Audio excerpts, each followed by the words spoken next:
Talk Show. Recorded live. Ladies and gentlemen, welcome to Freedom Fighters for America Radio. This is our Take Back America series, and we're going to start with our introduction, and then we will begin the show.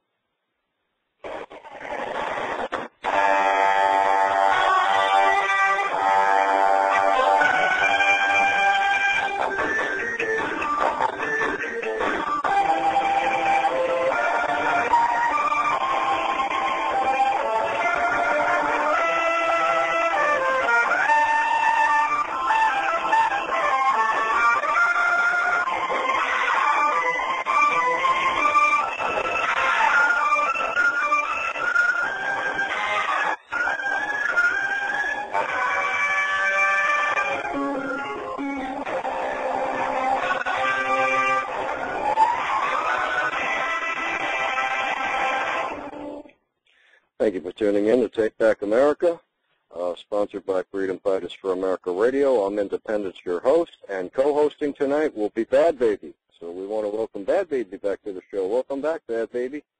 Oh, thank you. It's a pleasure to be here again. Good. Okay, that's terrific.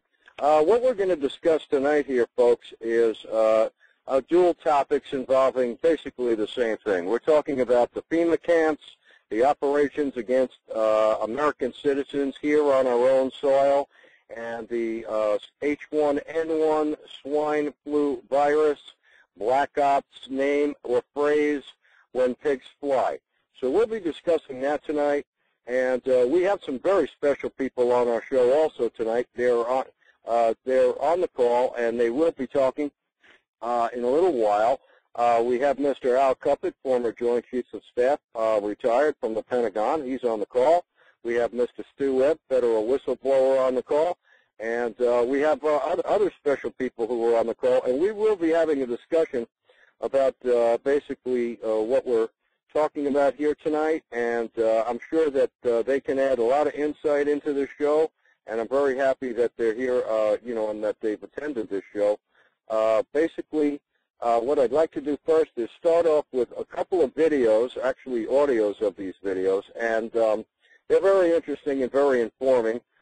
Then Bad Baby is going to read something from a newsletter which explains a lot about what's going on in this country, and then we'll take it from there. So there'll be a lot of surprises here, I'm sure, tonight, and some not, but nevertheless, we thank you for tuning in to Freedom Fighters for America Radio and Take Back America.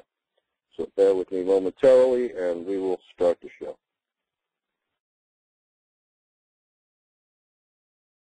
By the way, we're located at www.freedomfightersforamerica.com, and for our guest schedule, you can go to that freedomfightersforamerica.com and take a look, and you will see, the radio schedule that's coming up for this week.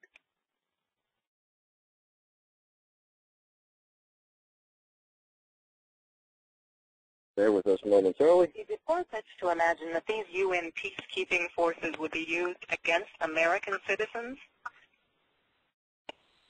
Fort Campbell, Kentucky. Here, arriving as peacekeepers in Somalia, wearing their UN blue berets and UN insignia. Shortly thereafter, this same unit, the 502nd, was in Arkansas practicing house-to-house searches and seizures in a joint UN training mission called Agile Provider in the spring of 1994. Agile Provider involved 44,000 UN troops, including troops from France and the Netherlands, training in the states of Georgia, North and South Carolina, Arkansas, and Tennessee. Yes, UN troops have been trained in this country in the past, but not in brigade strength and not in domestic support house-to-house searches and seizures.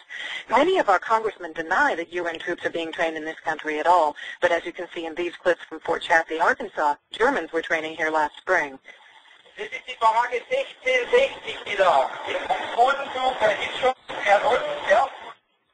UN training has become so widespread that many of the newspapers around the country have had at least one such story.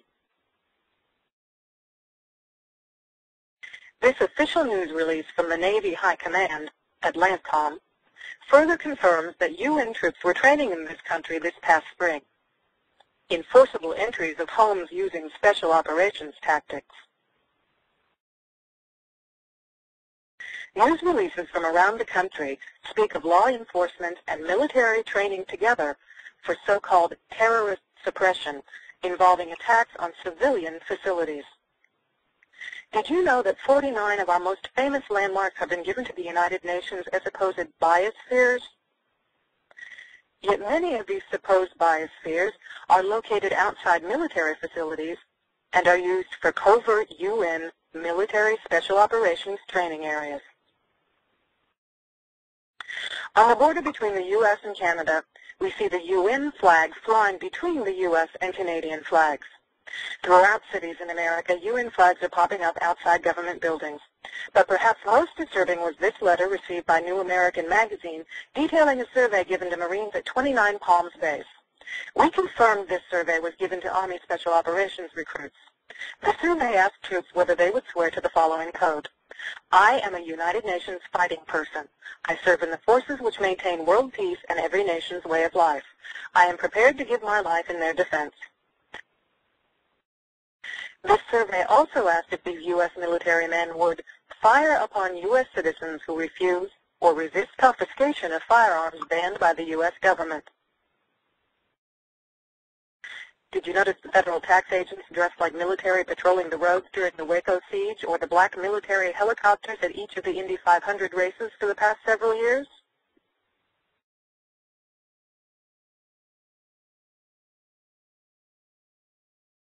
We found that these state facilities are being built in the middle of U.S. Army property, not just in Indiana, but other states, as people sent us pictures of such facilities in their states, such as this facility at Camp Pinckney in Brighton, Michigan.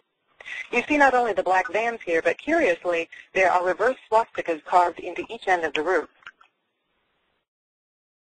We also began to receive information about the Federal Emergency Management Agency known as FEMA, such as these pictures of a FEMA facility in Texas. FEMA operations are divided into 10 regions, as we were told in this letter from FEMA. The American public has been led to believe that FEMA is for disaster relief operations. Yet if we look at military manuals such as FM 4130, the U.S. Army Civil Affairs and Operations Manual, you'll find the details about who FEMA really is. The government doesn't want this information out because, as you can see, the manual says to destroy it by any means that will prevent its dissemination. The manual says that FEMA is the executive agency that serves as the point of contact for the USG for emergency management within the United States. Under Executive Order 12148 of July 20th, 1979, the President transferred all functions from the Civil Defense Civil Preparedness agencies under the Department of Defense to FEMA.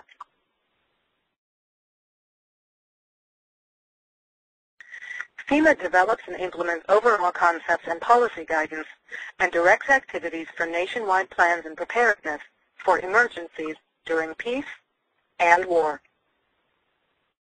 It also develops plans, systems, and capabilities for protection of the U.S. populace, government, and industry, and for stabilization of the economy in time of emergency. Again, we see from this military manual that FEMA is divided into 10 regions and is the command and control agency for all emergency planning. None of this sounds too sinister until you begin to find out what FEMA has done with 96% of their budget. FEMA has built prisons around the country, and they've also built underground facilities. It actually turns out that they are the key agency to implement a plan known as Operation Garden Plot, the plan to put American citizens in prison camps. Under Executive Order 12919, signed by Bill Clinton on June 3, 1993, presidential authority under a 1950s Defense Production Act was delegated to the Secretaries of Defense, Agriculture, Treasury, and Commerce to seize all civilian property for the government solely by declaring them necessary for national defense.